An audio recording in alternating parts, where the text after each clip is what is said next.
حمد و ثنا ہو تیری کون مکان۔ السلام علیکم ورحمۃ اللہ وبرکاتہ۔ حمد و ثنا ہے اس پاک پروردگار کے لیے جس کے قبضہ قدرت میں ہماری اور آپ سب کی جان ہے۔ قال اللہ تبارک و تعالی فی القرآن المجید والفرقان الحمید، اعوذ باللہ من الشیطان الرجیم، بسم اللہ الرحمن الرحیم۔ ولا تقولوا لمن يقتل في سبيل الله اموات بل احیاء ولكن لا تشعرون، صدق اللہ العظیم۔ قال النبی صلی اللہ علیہ وسلم لو کان بعد نبی لکان عمر، او کما قال علیہ الصلوۃ والسلام۔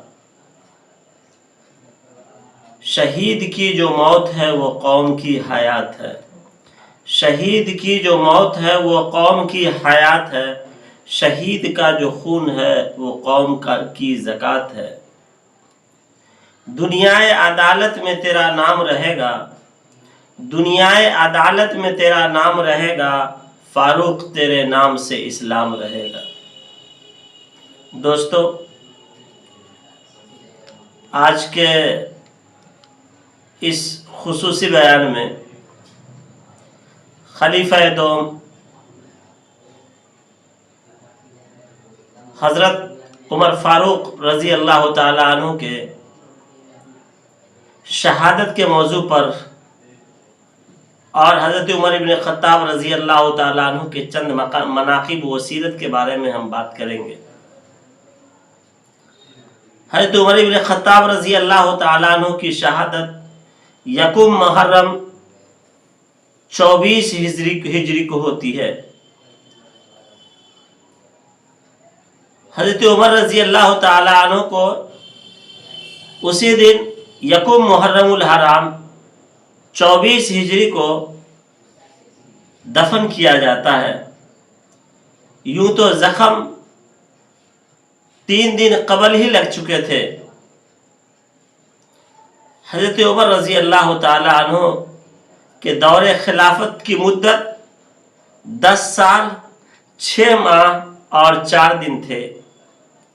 حضرت عمر رضی اللہ تعالی عنہ ایک بہترین قائد تھے، بڑے اچھے حاکم تھے۔ حضرت عمر رضی اللہ تعالی عنہ کے دور خلافت اتنے پرامن طور سے گزرے ہیں کہ وہ تاریخ کے سنہرے الفاظ سے لکھنے کے قابل ہے۔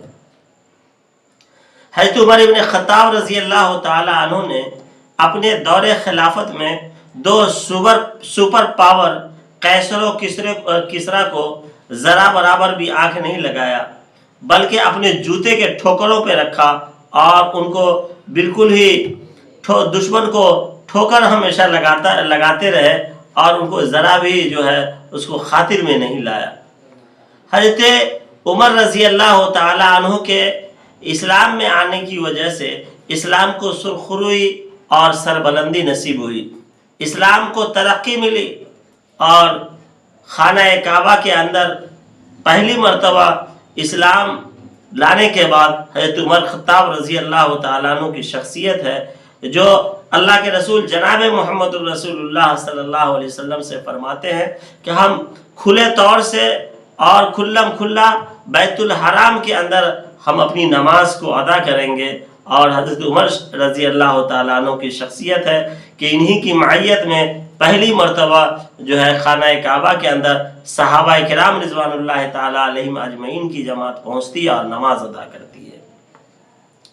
یہ حضرت عمر ابن خطاب رضی اللہ تعالیٰ عنہ ہیں کہ جنہوں نے اسلام کو اعلیٰ سے اعلیٰ مقام عطا فرمایا، کیونکہ اللہ کے رسول صلی اللہ علیہ وسلم نے حضرت عمر ابن خطاب رضی اللہ تعالی عنہ اور ابو جہل کے لیے دعا کی تھی کہ اللہ تبارک و تعالی اسلام کی سربلندی کے لیے، اسلام کی سرخروئی کے لیے مجھے 2 بندے میں سے کسی ایک بندے کو جو ہے اسلام کی جھولی میں ڈال دے۔ چنانچہ اللہ تبارک و تعالی نے حضرت عمر ابن خطاب رضی اللہ تعالی عنہ کے بے شمار فضائل، بے شمار مناقب، بے شمار خصوصیات کو دیکھتے ہوئے اسلام کی جھولی میں حضرت عمر ابن خطاب رضی اللہ تعالی عنہ کو ڈالا۔ اسلام کی جھولی میں کے لیے انتخاب جو ہے یہ اللہ تبارک و تعالیٰ نے کیا ہے، فریاد جناب محمد الرسول اللہ صلی اللہ علیہ وسلم نے کی ہے۔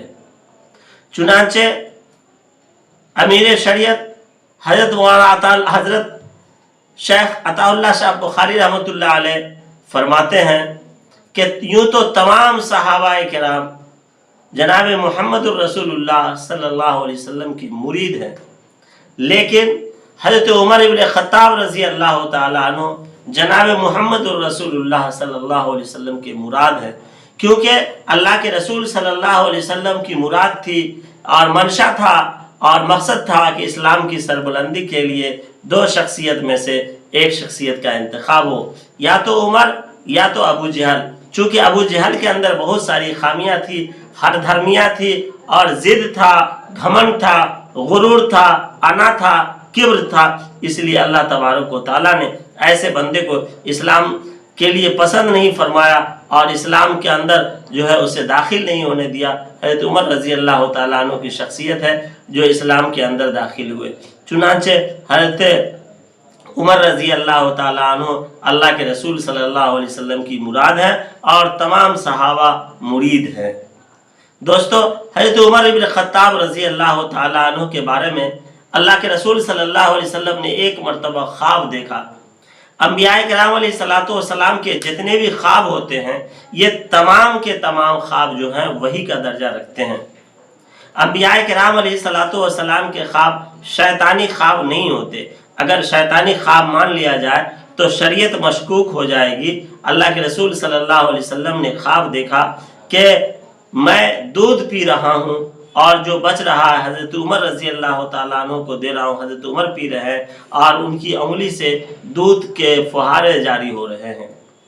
چنانچہ حضرت عمر ابن خطاب رضی اللہ تعالیٰ عنہ کو جب اللہ کے رسول نے یہ خواب بتایا تو کہا اللہ کے رسول آپ نے خواب سنایا ہے، آپ ہی اس کی تعبیر بتا دیجیے۔ اللہ کے رسول صلی اللہ علیہ وسلم نے بتایا کہ اے عمر، یہ تیرے حکمرانی اور تیرے اندر سے جو ہے علم کا چشمہ پھیلے گا، تیرے اندر سے تیری خلافت میں امن، سکون اور اچھے فیصلے، عدالت اور جو تم ایک اچھا فیصلہ کرنے والے بنو گے، یہ اس چیز کی طرف جو ہے یہ رہنمائی یہ خواب کر رہے ہیں۔ چنانچہ حضرت عمر ابن خطاب رضی اللہ تعالیٰ عنہ نے جب یہ خواب سنا تو خواب سننے کے بعد حضرت عمر ابن خطاب رضی اللہ تعالیٰ عنہ کے دل میں آیا کہ جب اللہ کے رسول صلی اللہ علیہ وسلم نے میرے بارے میں خواب دیکھا ہے تو انشاءاللہ العزیز وہ دور آئے گا اور اگر مجھے یہ چیزیں ملے اور میری خلافت آئی تو انشاءاللہ العزیز ایک عدل و انصاف کا ایک علم گاڑوں گا اور عدل و انصاف کو پوری جہاں جہاں حکومت ہوگی وہاں ہمیں قائم کرنی ہے۔ اور یہ تراویح یہ حضرت عمر رضی اللہ تعالیٰ عنہ کے قائم کردہ ہے کہ جو 20 رکعت تراویح ہے۔ صحابہ کرام رضوان اللہ تعالیٰ علیہم اجمعین کو حضرت عمر ابن خطاب رضی اللہ تعالیٰ عنہ نے بلایا، کہا کہ ہماری خواہش ہے کہ 20 رکعت تراویح جو ہے جماعت کے ساتھ جاری کیا جائے۔ صحابہ کرام نے فرمایا کہ اللہ کے رسول صلی اللہ علیہ وسلم نے صرف 3 دن پڑھا ہے۔ تو حضرت عمر ابن خطاب رضی اللہ تعالیٰ عنہ نے فرمایا کہ کیا تم نے وہ نہیں سنا کہ اللہ کے رسول صلی اللہ علیہ وسلم نے فرمایا کہ میں اس لیے نہیں پڑھ رہا ہوں کیونکہ وہی نازل ہو جائے اور یہ تراویح فرض ہو جائے۔ کیا اللہ کے رسول نے یہ نہیں فرمایا؟ تو صحابہ نے فرمایا ہاں، اللہ کے رسول نے فرمایا کہ کہیں وہی نہ نازل ہو جائے اور یہ تراویح فرض ہو جائے۔ چنانچہ حضرت عمر نے فرمایا کہ اب وحی کا سلسلہ ختم ہو گیا، اللہ کے رسول صلی اللہ علیہ وسلم پردہ فرما گئے، تو اب 20 رکعت تراویح پڑھنی ہے اور اس کے بعد 20 رکعت تراویح کو حضرت جناب عمر رضی اللہ تعالیٰ عنہ نے 20 رکعت تراویح کو جاری فرمایا اور انشاءاللہ العزیز یہ 20 رکعت تراویح ابھی تک جاری ہے۔ پھر اسی طریقے سے حضرت عمر بن خطاب رضی اللہ تعالیٰ عنہ کی ہی شخصیت ہے جو بیت المقدس کو فتح کیا، بیت المقدس کے چابی کو حاصل کیا۔ یہ بیت المقدس جو ہے یہ دوسرا قبلہ ہے. سب سے پہلا قبلہ بیت المقدس ہے. یہ جناب محمد رسول اللہ صلی اللہ علیہ وسلم کو بھی 17 ماہ اللہ کے رسول صلی اللہ علیہ وسلم نے بیت المقدس کی طرف رک کر کے نماز پڑھا ہے. یہ جناب محمد رسول اللہ صلی اللہ علیہ وسلم کے امت کے لیے پہلا قبلہ تھا. 17 مہینے کے بعد اللہ کے رسول صلی اللہ علیہ وسلم کو حکم ہوا کہ خانہ کعبہ کی طرف رک کر کے نماز پڑھا جائے، اور یہ اللہ کے رسول صلی اللہ علیہ وسلم کی خواہش بھی تھی. چنانچہ حضرت عمر بن خطاب رضی اللہ تعالی عنہ نے بیت المقدس کو فتح کیا. جب وہاں فلسطین کے اندر بیت المقدس کے بارے میں صحابہ کرام نے جب باتیں کی تو کہا کہ تمہارے جب بادشاہ آئیں گے، تمہارے امیر المومنین آئیں گے تو ہم انہیں چابی دے دیں گے. جب امیر المومنین کو صحابہ کرام نے خط لکھا تو حضرت امیر المومنین بیت المقدس کے لیے نکلے ہیں. حضرت عمر بن خطاب رضی اللہ تعالیٰ عنہ کے ساتھ ان کے خادم خاص جو ہے حضرت اسلم ہیں، جو ان کے خصوصی خادم ہیں. یہ دونوں آدمی چلے ہیں، ایک ہی اونٹ ہے.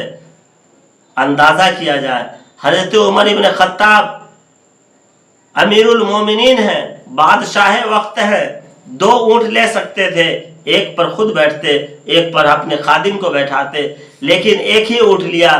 کچھ دیر خود بیٹھتے تھے، کچھ دیر خادم کو بیٹھاتے تھے. چلے ہیں مدینہ سے فلسطین. اب اندازہ کیا جائے کتنے دور کا سفر ہے اور اونٹ سے سفر کر رہے ہیں. کچھ دیر خود بیٹھتے، کچھ دیر حضرت اسلم کو بیٹھاتے. جب وہاں پہنچے ہیں تو جب وہاں کے لوگوں نے کہا کہ یہ آ رہے ہیں حضرت عمر مسلمانوں کے بادشاہ، ہماری کتاب تورات اور انجیل کے اندر لکھا ہوا ہے کہ وہ بادشاہ آئے گا جب چابی لینے کے لیے تو اس کے ہاتھ میں اونٹ کی نکیل یعنی مہار ہوگی، اور اس کا خادم جو ہے اونٹ پر بیٹھا ہوا ہوگا. دیکھتے ہیں کس طریقے سے آ رہا ہے.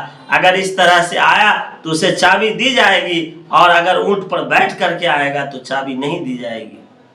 جب وہاں پر پہنچے تو اتفاقاً حضرت عمر بن خطاب رضی اللہ تعالیٰ عنہ کی باری تھی نکیل پکڑنے کی، اور حضرت اسلم کی باری تھی اونٹ پر بیٹھنے کی. جب قریب پہنچتے ہیں تو صحابہ کرام نے اپنے امیر المومنین کا پرتپاک استقبال کیا آگے بڑھ کر کے. جب ان لوگوں نے دیکھا تو ششدر رہ گئے، اور چابی حضرت عمر بن خطاب رضی اللہ تعالیٰ عنہ کے ہاتھ میں بغیر کسی جنگ کیے، بغیر کسی لڑائی کیے حضرت عمر بن خطاب رضی اللہ تعالیٰ عنہ کے ہاتھ میں چابی دے دی گئی. اس طریقے سے بیت المقدس کو حضرت عمر بن خطاب رضی اللہ تعالیٰ عنہ نے فتح کیا. اسی طریقے سے حضرت عمر رضی اللہ تعالیٰ عنہ کے دور خلافت میں عدل و انصاف کا بول بالا تھا. عدل ایسا انصاف کرتے تھے کہ رہتی دنیا تک حضرت عمر رضی اللہ تعالیٰ عنہ کو بہترین عادل بادشاہ کے نام سے جانا جائے گا. واقعہ ہے کہ ایک مرتبہ ایک یہودی اور ایک منافق کی ایک تلوار کے لیے لڑائی ہوتی ہے. یہودی کہتا ہے میرا ہے، منافق کہتا ہے میرا، لیکن حقیقت میں وہ تلوار جو ہے یہودی کا تھا. یہ دونوں جناب محمد الرسول اللہ صلی اللہ علیہ وسلم کی خدمت میں پہنچتے ہیں. پہنچنے کے بعد جناب محمد الرسول اللہ صلی اللہ علیہ وسلم کو واقعہ بتایا جاتا ہے. اللہ کے رسول صلی اللہ علیہ وسلم نے ساری باتوں کو سن کر نتیجہ یہاں تک پہنچا کہ وہ منافق اسے کہتے ہیں کہ ظاہر میں مسلمان بنا ہوا ہو، ظاہر میں شکل و صورت مسلمان والی ہو، لیکن اندر سے ایمان کے نور سے خالی ہو، ایمان کے دولت سے خالی ہو، ایمان سے بالکل کھوکھلا ہو، ایمان نہ ہو، وہ جھوٹا ہو، کذاب ہو. اللہ کے رسول صلی اللہ علیہ وسلم نے باتوں کو سننے کے بعد یہودی کے حق میں فیصلہ کر دیا. چونکہ وہ تلوار یہودی کا تھا، لیکن منافق نے کہا کہ مجھے اللہ کے رسول صلی اللہ علیہ وسلم سے فیصلہ منظور نہیں، حضرت عمر بن خطاب کے پاس چلا جائے. لہٰذا حضرت عمر بن خطاب کے پاس پہنچتے ہیں. وہ منافق سوچا کہ یہودی سے حضرت عمر بن خطاب رضی اللہ تعالیٰ عنہ یہودیوں کے لیے سخت ہے، جب بات جائے گی تو حضرت عمر بن خطاب میرے حق میں فیصلہ فرمائیں گے. لیکن حضرت عمر رضی اللہ تعالیٰ عنہ نے جب بات کو سنا تو اس یہودی نے کہا کہ یہ محمد صلی اللہ علیہ وسلم کے پاس گئے ہوئے تھے فیصلہ کرانے کے لیے، لیکن اللہ کے رسول نے فیصلہ میرے حق میں کیا ہے۔ تو اسی منافق نے کہا کہ مجھے وہ فیصلہ منظور نہیں، آپ جو فیصلہ کریں گے مجھے وہ منظور ہے۔ بار بار اللہ کے حضرت عمر ابن خطاب نے کہا کہ فیصلہ تو ہو چکا ہے، فیصلہ تو ہو چکا ہے، لیکن یہ فیصلہ ماننے پر تیار نہیں۔ حضرت عمر ابن خطاب نے کہا رکو تمہارا فیصلہ کرتے ہیں۔ اندر گئے ہیں، تلوار لے کر آئے اور تلوار سے اس کی گردن کو اڑا دیا۔ کہا جو اللہ کے رسول کے فیصلے کو نہیں مانے گا، محمد حضرت عمر کی تلوار اس کے گردن کے اڑانے کے لیے کافی ہے۔ یہ حضرت عمر رضی اللہ تعالیٰ عنہ کے دور کے اندر عدل اور انصاف، اور یہ حضرت عمر رضی اللہ تعالیٰ عنہ کا فیصلہ تھا۔ حضرت عمر رضی اللہ تعالیٰ عنہ کے دور خلافت میں غریب پروری، غریبوں کا خیال، غریبوں سے ہمدردی، غریبوں کی غمگساری ایسی تھی کہ رات کا اندھیرا ہے، رات کی تاریکی بھری ہوئی ہے۔ اسلم نے آ کر کے کہا خادم نے کہ حضرت امیر المومنین عمر ابن خطاب شہر کے باہر کچھ لوگ آئے ہوئے ہیں۔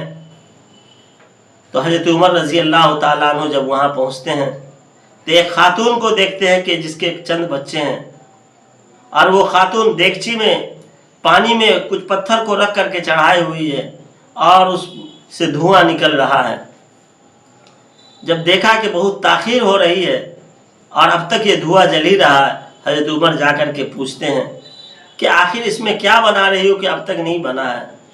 تو اس خاتون نے کہا کیا بناؤں، میرے پاس کچھ بھی نہیں ہے، یہ بچے بھوکے ہیں، بھوک سے تڑپ رہے ہیں، اسی کو منانے کے لیے جو ہے چولہے پر دیگچی میں پانی اور پتھر چڑھا دیا تاکہ بچے سوچے کہ کچھ بن رہا ہے، اس کے انتظار میں سو جائے۔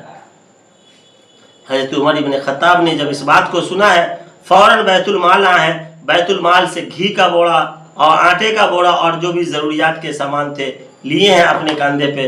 اسلم نے کہا کہ میں اپنے کاندھے پہ لے لیتا ہوں۔ حضرت عمر ابن خطاب نے کہا قیامت کے دن تم میرے بوجھ کو نہیں اٹھا سکتے، لہٰذا آج بھی میں اپنے بوجھ کو میں ہی اٹھاؤں گا اور قیامت میں بھی میں ہی اٹھاؤں گا۔ وہاں پہنچتے ہیں، پہنچنے کے بعد جو کھانا بنتا ہے حضرت عمر رضی اللہ تعالیٰ عنہ آگ کے اندر خود پھونکتے ہیں۔ تاریخ میں آتا ہے کہ اس طریقے سے پھونکتے ہیں کہ داڑھی مبارک میں سے دھواں نکل رہا ہے، اور جب کھانا بنا تو بچوں نے جب کھا لیا تو اسلم نے کہا اب چلا جائے۔ حضرت عمر ابن خطاب نے کہا کہ نہیں، ان بچوں کو میں نے روتا دیکھا ہے، تھوڑی دیر رکو، اسے میں ہنستا ہوا بھی دیکھ لوں۔ جب یہ ہنسنے لگے بچے، پھر حضرت عمر ابن خطاب نے چلنا شروع کیا۔ تو اس خاتون نے کہا کہ میں کل حضرت عمر رضی اللہ تعالیٰ عنہ کے دربار میں جاؤں گی اور شکایت کروں گی، کہوں گی کہ تم کیسے بادشاہ ہو، تم کیسے امیر المومنین ہو کہ تمہاری سلطنت میں لوگ بھوکے مر رہے ہیں، اور لیکن انہیں تو چاہیے کہ آپ کے جیسا آدمی امیر المومنین بنے جو غریبوں کا ہمدرد ہو، غریبوں کا غمگسار ہو۔ اور میں امیر المومنین کے پاس جا کر کے شکایت کروں گی اور کہوں گی کہ اللہ کے یہاں تمہارے گریبان کو پکڑیں گے اور اللہ کے یہاں معاف نہیں کریں گے۔ حضرت عمر ابن خطاب نے کہا کہ مائی تم عمر ابن خطاب کو معاف کر دو، عمر ابن خطاب کے پاس بہت سارے کام ہیں جس کام کی وجہ سے تمہارا خیال نہیں کر سکے، تم بالکل اسے معاف کر دو۔ تو کہا کہ عمر ابن خطاب کل میں وہاں آؤں گی، تم اپنا پتہ بتاتے جاؤ۔ عمر ابن خطاب رضی اللہ تعالیٰ عنہ نے فرمایا کہ تم وہاں آؤ، میں وہیں ملوں گا۔ حضرت عمر ابن خطاب نے اس سے معافی مانگا اور کہا معاف کر دو عمر کو، عمر جان بوجھ کر ایسی غلطی نہیں کر سکتا۔ دوستو، حضرت عمر ابن خطاب رضی اللہ تعالیٰ عنہ کی ایک شخصیت ہے۔ حضرت عمر ابن خطاب رضی اللہ تعالیٰ عنہ کی حکمرانی اور حضرت عمر رضی اللہ تعالیٰ عنہ کی حکومت جو ہے، ایک مرتبہ مدینہ کے اندر زلزلہ آیا۔ حضرت عمر ابن خطاب رضی اللہ تعالیٰ عنہ نے اس مٹی کے اوپر کوڑا لیا اور مارا، کہا اے مٹی، کیا تیرے پشت پر میں انصاف نہیں کرتا، عدل نہیں کرتا کہ تمہارے اندر وائبریشن ہو رہا ہے، تم کانپ رہے ہو، زلزلہ آ رہا، حضرت عمر رضی اللہ تعالیٰ عنہ کا کوڑا مارنا تھا، اور وہ بھبریشن جو مدینہ منورہ کا جب رکا تھا، اور آج تک کی تاریخ میں مدینہ منورہ کے زلزلہ کے بارے میں آپ اچھی طریقے سے سمجھ سکتے ہیں۔ حضرت عمر رضی اللہ تعالیٰ عنہ کی حکومت جو ہے، ایک مرتبہ آگ لگ گئی حرا کے اندر۔ تمیم داری رضی اللہ تعالیٰ عنہ آتے ہیں اور کہتے ہیں اللہ کے رسول صلی اللہ علیہ وسلم جو ہے حرا کے اندر آگ لگ گئی ہے۔ حضرت عمر بن خطاب رضی اللہ تعالیٰ عنہ نے اپنے گمچھے کو دیا اور کہا کہ کہہ دینا کہ کیا عمر نے مدینہ کے اندر اور اس روئے زمین پہ عدل نہیں کیا؟ کیا اللہ کے بندوں سے حق تلفی کی ہے؟ کیا کسی پر ظلم کیا ہے؟ حضرت تمیم داری رضی اللہ تعالیٰ عنہ اس گمچھا کو لے کر کے اس طرح کرتے رہے اور آگ بھاگتے رہے۔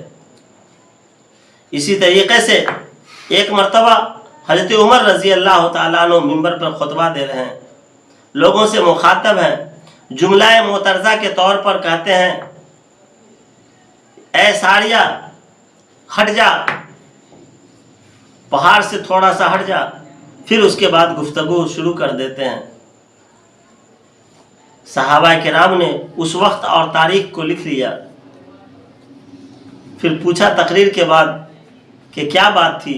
حضرت عمر رضی اللہ تعالیٰ عنہ نے کیا کہا کہ ساریہ جو جنگ پہ گئے ہوئے ہیں وہ پہاڑ کے پاس تھے، پیچھے سے فوج آ رہی تھی حملہ کرنے کے لیے، میرے سامنے وہ منظر آیا اور میں نے ساریہ کو کہا کہ ہٹ جا، تو ساریہ ہٹ گئے۔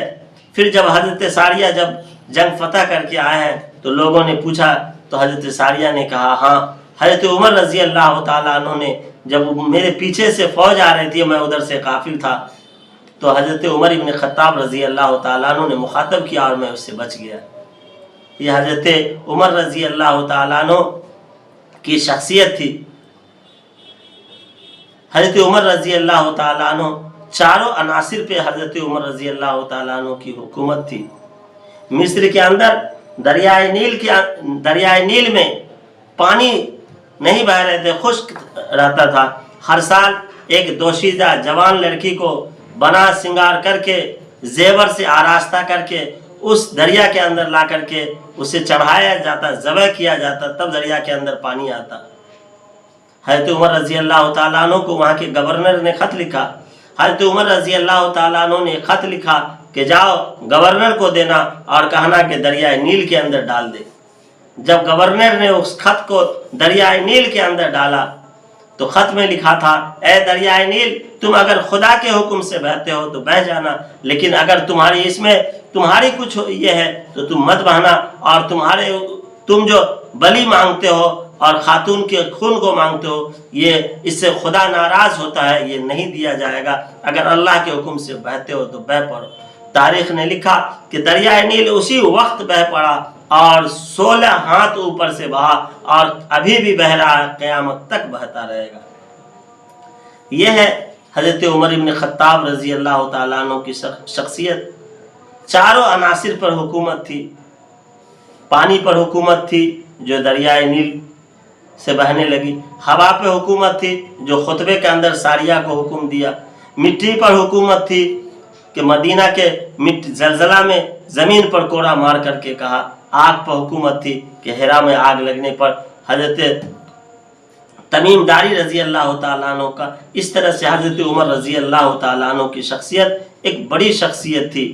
حضرت عمر رضی اللہ تعالیٰ عنہ 23 ہجری میں حج کے لیے گئے۔ حج کے لیے جب وہاں پہنچتے ہیں تو مقام ابتا میں رکتے ہیں۔ مقام ابتا میں رک کر کے دعا کرتے ہیں کہ یا اللہ مجھے جناب محمد الرسول اللہ صلی اللہ علیہ وسلم کے شہر مدینہ میں موت دینا اور مجھے شہادت والی موت دینا۔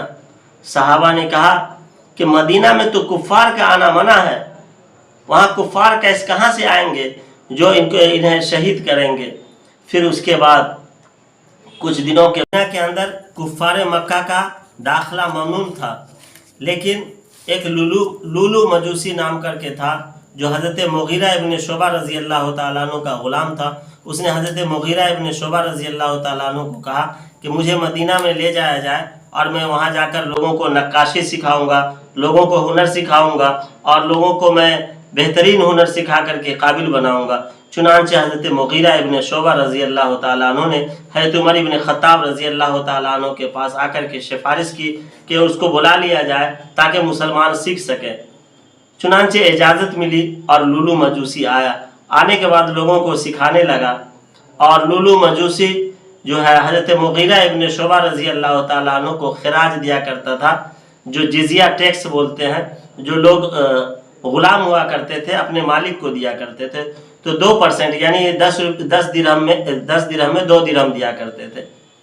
اس لولو مجوسی نے انتظام کرنا شروع کیا کہ کس طرح میں حضرت عمر رضی اللہ تعالیٰ عنہ سے ملوں۔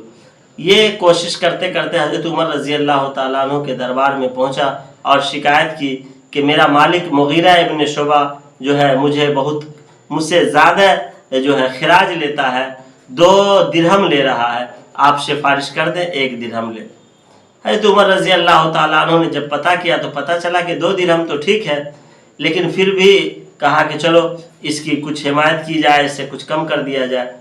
ایک مرتبہ حضرت عمر رضی اللہ تعالیٰ عنہ تشریف لے جا رہے تھے تو سوچا کہ اس سے لولی مجوسی سے کچھ کام کرا لیا جائے، اور حضرت مغیرہ ابن شعبہ رضی اللہ تعالیٰ عنہ سے کہا جائے کہ اس کے کچھ جو ہے خراج کو کم کر دو۔ چنانچہ حضرت عمر ابن خطاب رضی اللہ تعالیٰ عنہ نے لولو مجوسی سے کہا کہ کیا تم میرے لیے پون چکی بنا سکتے ہو؟ پن چکی نے پون چکی، جس سے ہوائیں وغیرہ آتی تھی۔ تو اس لولو مجوسی نے کہا کہ میں ضرور بنا کر کے دوں گا، ایسی پون چکی بنا کر دوں گا کہ مشرق سے مغرب تک کے لوگ یاد کریں گے۔ حضرت عمر ابن خطاب رضی اللہ تعالیٰ عنہ سمجھ گئے کہ مجھے دھمکی دے رہا ہے۔ صحابہ کرام نے کہا کہ آپ دیکھیں کس طرح بات کر رہا ہے۔ تو حضرت عمر رضی اللہ تعالیٰ عنہ بولے کہ ٹھیک، میں سمجھ گیا ہوں۔ پھر اس کے بعد کچھ دنوں کے بعد پھر حضرت عمر رضی اللہ تعالیٰ عنہ کو فجر کی نماز میں وہ لولو مجوسی آتا ہے اور نیزہ لے کر آتا ہے، جو دونوں طرف دھار تھے اور زہر پلائے ہوئے تھے، لے کر آتا ہے، اور فجر کی نماز میں جیسے ہی اللہ اکبر کہہ کے قرأت حضرت عمر شروع کرنا چاہتے ہیں کہ قرأت سے پہلے ہی حضرت عمر ابن خطاب رضی اللہ تعالیٰ عنہ کے پیٹ میں خنجر مارتا ہے۔ حضرت عمر رضی اللہ تعالیٰ عنہ فوراً حضرت عبد الرحمن ابن عوف رضی اللہ تعالیٰ عنہ کو مسلح پر لیتے ہیں، اور وہ نکلنے جب لگتا ہے تو 13 آدمیوں کو زخمی کیا اپنے بھاگنے کے لیے، لیکن جب وہ ناکام ہونے لگا تو 13 آدمی کو زخمی کیا، جس میں سے 9 حضرت عمر رضی اللہ تعالیٰ عنہ کے شہادت سے پہلے ہی شہید ہو گئے۔ پھر جب وہ دیکھا کہ میں نہیں نکل سکتا ہوں تو خود کو زخمی کر کے خود کو بھی قتل کر لیا۔ اس طرح سے حضرت عمر ابن خطاب رضی اللہ تعالیٰ عنہ کی شہادت ہوتی ہے۔ حضرت عمر رضی اللہ تعالیٰ عنہ ذوالحجہ کے 27 ذوالحجہ کو یہ زخم لگتا ہے، یکم محرم الحرام کو حضرت عمر رضی اللہ تعالیٰ عنہ کی شہادت ہوتی ہے۔ حضرت عمر رضی اللہ تعالیٰ عنہ اپنی شہادت سے پہلے اپنے بیٹے عبداللہ ابن عمر رضی اللہ تعالیٰ عنہ کو بھیجتے ہیں کہ مائی عائشہ رضی اللہ تعالیٰ عنہ سے پوچھ لیا جائے کہ اللہ کے رسول صلی اللہ علیہ وسلم کے بغل میں مجھے جگہ ملے گی۔ حضرت عائشہ رضی اللہ تعالیٰ عنہ کے پاس جب جایا جاتا ہے تو حضرت عائشہ نے فرمایا کہ یہ جگہ میں اپنے لیے رکھی تھی، لیکن میں حضرت عمر رضی اللہ تعالیٰ عنہ کو پیش کرتی ہوں۔ پھر جب آ کر کہا ان کے بیٹے نے، حضرت عمر رضی اللہ تعالیٰ عنہ نے کہا کہ میرے انتقال کے بعد ایک بار پھر پوچھ لینا، چنانچہ اس لیے کہ لوگ زندگی میں تو خیر خواہی میں بول دیتے ہیں، اصل بات ہے کہ انتقال کے بعد۔ چنانچہ پھر پوچھا گیا، حضرت عمر رضی اللہ تعالیٰ عنہ کو حضرت عائشہ نے اجازت دی، اور حضرت عمر رضی اللہ تعالیٰ عنہ جناب محمد الرسول اللہ صلی اللہ علیہ وسلم کے بغل میں دفن ہوئے۔ چونکہ ایک حدیث ہے کہ اللہ کے رسول صلی اللہ علیہ وسلم نے ایک مرتبہ اپنے دائیں ہاتھ میں حضرت ابو بکر کو پکڑا، بائیں حضرت میں حضرت عمر رضی اللہ تعالیٰ عنہ کو پکڑا، اور کہا کہ اسی طرح سے ہم دونوں قبر سے اٹھائے جائیں گے۔ چنانچہ حضرت عمر رضی اللہ تعالیٰ عنہ اور حضرت ابو بکر صدیق جناب محمد الرسول اللہ صلی اللہ علیہ وسلم کے پہلو میں آرام فرما رہے ہیں۔ یہ مختصر سے کے واقعات تھے حضرت عمر بن خطاب رضی اللہ تعالیٰ عنہ کے شہادت سے جڑی ہوئی۔ اللہ تبارک و تعالیٰ حضرت عمر بن خطاب رضی اللہ تعالی عنہ کے اس شہادت کو قبول فرمائے، اور حضرت عمر بن خطاب رضی اللہ تعالی عنہ کے شہادت سے تمام مسلمانوں کو سبق لینے کی ضرورت ہے۔ حضرت عمر بن خطاب رضی اللہ تعالی عنہ پر کروڑوں درود، کروڑوں سلام ہو، لولو مجوسی پر کروڑوں لعنتیں ہوں، اور پھر یہی شعر کہا جائے گا، دنیا عدالت میں تیرا نام رہے گا، دنیا عدالت میں تیرا نام رہے گا، فاروق تیرے نام سے اسلام رہے گا، شہید کی جو موت ہے وہ قوم کی حیات ہے، شہید کی جو موت ہے وہ قوم کی حیات ہے، شہید کا جو خون ہے وہ قوم کی زکوٰۃ ہے۔